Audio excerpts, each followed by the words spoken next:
Subscribe करें Justin take YouTube channel को, साथ ही बेल आइकन को दबाएं लेटेस्ट वीडियो की नोटिफिकेशन सबसे पहले देखने के लिए। Xiaomi कंपनी का ब्रांड न्यू स्मार्टफोन, Xiaomi कंपनी का upcoming smartphone Xiaomi Redmi Note 7 Pro तो ऑलरेडी लॉन्च हो चुका है। अब बारी आती है Xiaomi Redmi Note 8 Pro की, जो आता है बैक साइड में 4 लेंस कैमरा के साथ में, फ्रंट 2 लेंस कैमरा। लगभग इसमें 6 कैमरा देखने के लिए मिल सकता है और ये 5G नेटवर्क का डिवाइस होगा। रेयर अमोलेड फिंगरप्रिंट स्कैनर के साथ में इनर डिस्प्ले फिंगरप्रिंट स्कैनर भी होगा। डुअल ट्यून एलईडी फ्लैश की ऑप्शन होगी। पूरा 7 इंचेस का फुल्ली एचडी प्लस डिस्प्ले।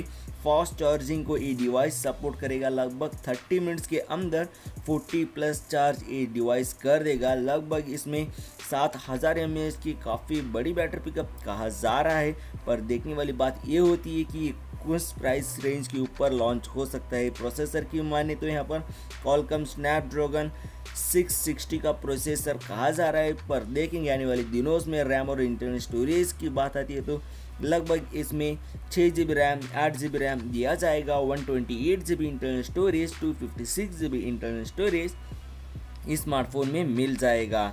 और यहाँ पर बात आती है इसकी स्क्रीन की टेक्नोलॉजी, IPS LCD टेक्नोलॉजी, और स्क्रीन की प्रोटेक्शन के लिए यहाँ पर कॉर्निंग गोरिल्ला ग्लास 6 की मदद से स्क्रीन की प्रोटेक्शन दिया गया है। बैक साइड की कैमरा क्लैरिटी की बात कीजिए तो 45 मेगापिक्सल्स का हो सकता है। फ्रंट डुअल सेल्फी कैमरा की बात करें तो 21 मेगापिक्सल्स का हो सकता है। वीडियो पसंद आए तो लाइक करें, फ्रेंड्स देखने के लिए शेयर करना।